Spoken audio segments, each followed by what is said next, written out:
Tanta l'attenzione che la Regione del Veneto ha dedicato alle associazioni di volontariato, un'azione fondamentale e di forte supporto per le amministrazioni locali. La Regione Veneto riconosce nel volontariato non solo un alleato ma un vero e proprio interlocutore strategico, una risorsa fondamentale per intercettare i reali bisogni dei cittadini.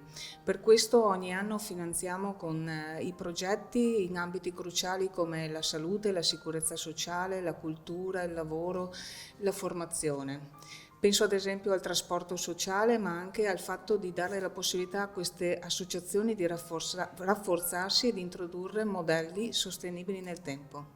Tra queste Volontari Insieme, organizzazione di secondo livello che sostiene finalità civiche, di solidarietà e di utilità sociale. Quindi Volontari Insieme è l'associazione che rappresenta il volontariato tutto della provincia di Treviso, al di là delle associazioni che sono iscritte.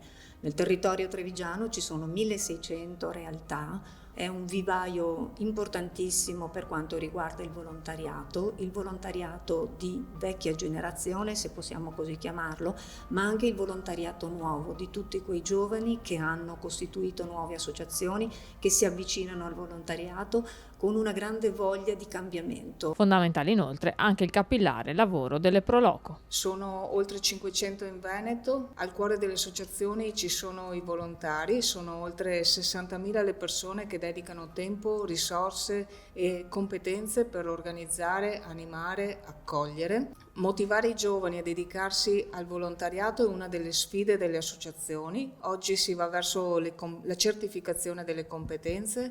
Le competenze certificate delle associazioni danno crediti a scuola, nelle università e nei concorsi.